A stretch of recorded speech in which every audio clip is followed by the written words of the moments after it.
మా చేతే సిగరెట్లు కానీ వాటి కానీ తనే మందు డబ్బులు కొట్టి తెప్పించుకోవడం జరిగింది. ఇక్కడే పైన రూమ్లోనే జరిగింది ఇదంతా.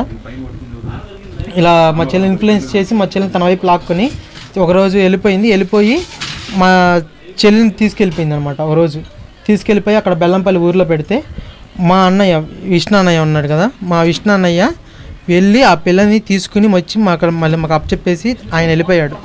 ఆయన హైదరాబాద్ వెళ్ళిపోయాడు పని నిమిత్తం. వాళ్ళు అన్నయ్య ఇంతకుముందు తణుకులో గురువు దగ్గర దీక్ష తీసుకున్నాడు. అక్కడే పరిచయం అయ్యి ఒకసారి ఇక్కడ గుంటూరులో కూడా మీకు హల్చల్ చేస్తుంటే ఆవిడ్ని కొట్టి వ్యాన్లో ఎక్కించింది కూడా విష్ణు అన్నయ్య. ఆడ పోలీసుల ముందు లాక్కెళ్ళి వ్యాన్లో ఎక్కించింది కూడా అన్నయ్య. పోలీసులు అయితే కంప్లైంట్ తీసుకోవట్లేదండి. ఆవిడ అఘోరి, ఆవిడని ఎక్కడ ఎదుగుతామని చెప్పని భయపడుతున్నారు. మమ్మల్ని కొట్టిద్ది, మేము చేయలేము అని చెప్పని అలాంటిగా మాట్లాడుతున్నారు. దయచేసి కేసు తీసుకుని అది అఘోరి కాదు, ఏమీ కాదు, వాడు శ్రీనివాస్ అంతే. అఘోరి అనే వాళ్ళు ఎవరికి కూడా అమ్మాయిలతో పని లేదు, జనసంచారంలోకి రారు. కావాలి మా చెల్లి మేజర్ అండి, కదనట్లేదు. తనని మందు పెట్టి వశీకరణ చేసుకుని ఇలా ఇన్ఫ్లుయెన్స్ చేసిందని మాకు అనుమానం ఉంది. పైగా తన మానసికంగా కూడా తన మీద డామినేటింగ్ చేసిందని చెప్పని లేడీ అఘోరి డామినేటింగ్ చేసి తను ఇన్ఫ్లుయెన్స్ చేసిందని నాకు అనుమానంగా ఉంది. కాబట్టి ఆ పిల్లని నేను తీసుకొచ్చి మా మీద అనుమానంగా ఉంది కాబట్టి పోలీసుల సమక్షంలోనే మానసిక వైద్యుల చేత ఒకసారి చెక్ చేయించండి. 3 రోజులు అవుతుంది ఇంట్లో నుంచి ఇప్పటికి వెళ్ళిపోయి. అక్కడ షామీర్పేట పోలీస్ స్టేషన్ దగ్గరికి వెళ్ళామండి. అక్కడ ఉన్నప్పుడు ఆడకు కారు వేసుకుని వచ్చింది. ఆడకు వచ్చినప్పుడు పోలీసులు కూడా ఆ పిల్లని అడిగారు, మేజర్ గీజర్ అన్నారు. మీ దగ్గర మానసికంగా బాగాలేదని చెప్పిన ఎటువంటి సర్టిఫికేట్ లేదు కాబట్టి మేము ఎందుకంటే సర్టిఫికేట్ ఎందుకు లేదంటే మేము నాటు వైద్యంగా చేసామన్నమాట. అల్బిన్ నగర్ తీసుకెళ్ళి ఆ మందులో వేసాం. కడుపులో మందు ఉందని అక్కడ ఉన్న వాళ్ళందరూ ఒప్పుకున్నారు. వాళ్ళే చెప్పారు నాటు వైద్యంగా.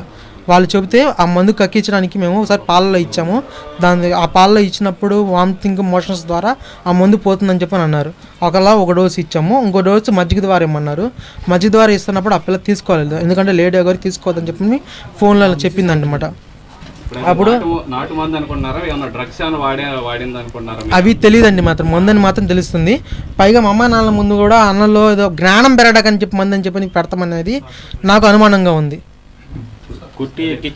షామీర్పేట పోలీస్ స్టేషన్లో అక్కడ నుంచి ఆ పిల్లని తీసుకెళ్తూ కూడా నేను డైరెక్ట్గా ఆ పిల్లని తీసుకెళ్ళి మంగళగిరి వెళ్తానని చెప్పింది. కానీ మంగళగిరి రాకుండా అటు నుంచి అటు మంచిర్యాల తీసుకెళ్ళి బెల్లంపల్లి తీసుకెళ్ళింది. అలా ఎందుకు చేసింది? నాకు అదొకటి కావాలి.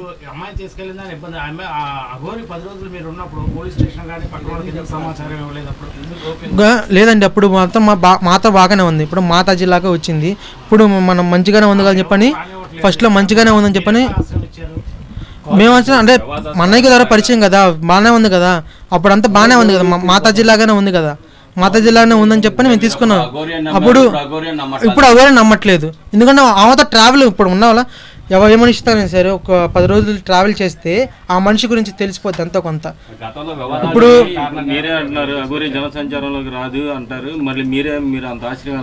అదే ఇలాగ మసీదులకి కూలుస్తానని చెప్పండి, దర్గాలకు కూలుస్తానని చెప్పండి అలా వచ్చింది కదా, అలానే తీసుకొచ్చింది కదా, ఆ ఆశ్రయం కోరింది కాబట్టి తెచ్చుకోవాల్సి వచ్చిందండి. అదే ఇప్పుడు రారని అంటున్నామండి మేము కూడా, అలా వచ్చింది కాబట్టే కదా మేము తెచ్చుకుంది. తెలియదండి నాకు అసలు ఎందుకు మన ఏమని ప్రలోభ పెట్టింది ఏమో తెలియదు. కానీ ఆ పిల్లని పూర్తిగా ఆ వైపు మళ్ళించుకోవడం జరిగింది. లైంగికంగా దాడి చేసింది అన్నారు, దీంట్లో ఎంతవరకు వాస్తవం ఉంది? అది తణుకు రాజేష్నాథ్ గారి ఆశ్రమంలోనే ఒక సీసీ కెమెరాలో ఉంది వీడియో. ఆ వీడియో బయటకు వస్తే కానీ తెలియదు. ఎప్పుడైనా సరే ఒకవేళ గురు శిష్యుల బంధం అయితే కనుక ఆ శిష్యురాలతో లవ్ సింబల్ పెడుతూ ఫోటోలు దిగరు. మీకు ఆ ఫోటోలు కూడా నేను ఆల్రెడీ మీడియాకి ఇవ్వడం జరిగింది. ఆ ఫోటోలు ఆల్రెడీ మీడియాలో హల్చల్ చేస్తున్నాయి. ఈ లవ్ సింబల్స్ శిష్యులతో పెడతారండి, అమ్మానాలతో పెడతారండి, పెట్టరు కదండి. మరి గురు శిష్యుల బంధం అయితే అలా ఎందుకు ఉండిద్దండి? ఇలా లైంగికంగానే ఉందని సెక్సువల్ ఎఫెక్షన్ కోసమే మా చెల్లిని ట్రాప్ చేసిందని నా అనుమానం అండి.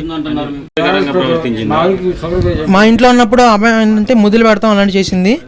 ఒకసారి తాళి కడుతున్నట్టుగా మా అమ్మ నాన్న ముందు సరదా తాళి కట్టి ఎమ్మటనే నేను ఇది సరదా కట్టాను, అది సరదా అని చెప్పని మాట మార్చేసిందంట. లైంగికంగా వేధించడం కదండి, సెక్సువల్ ఎఫెక్షన్ కోసం ట్రై చేసింది.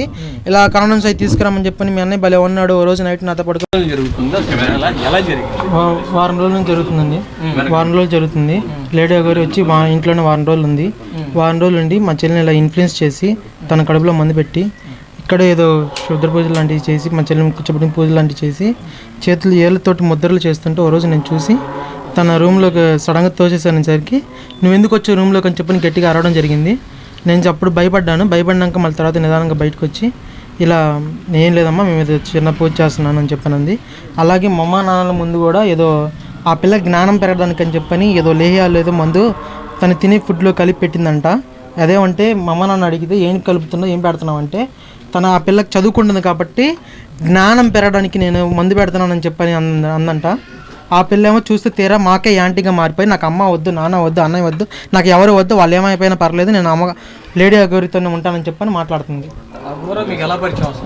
ఫోరోస్ టోల్గేట్ దగ్గర మా అన్నయ్యకి పరిచయం అండి కృష్ణ అన్నయ్యకి. ఒకసారి అంటే మా చిన్నప్పటి నుంచి మేము ఆయన దగ్గర ఉన్నామండి. ఆయన గ్యాస్ కంపెనీ పెట్టినప్పుడు గ్యాస్ కంపెనీలోనే పనిచేస్తూ అక్కడ ఉన్నామండి. అయితే అన్నయ్య ఒకసారి ఫోన్ చేసి ఇలా లేడీ అగౌరిది కార్ అయిపోయింది ఇక్కడ హల్చల్ చేస్తుందంట తన నెంబర్ని అక్కడ కార్ స్టార్ట్ చేయించి పంపించేసేసి చెప్పని అన్నారు. స్టార్ట్ చేసి పంపిస్తే కార్ తీసుకొచ్చి ఇక్కడ పని చేసేసి మా ఇంటికి వస్తానని చెప్పని 2 రోజులు వచ్చి ఇంట్లో ఉందండి.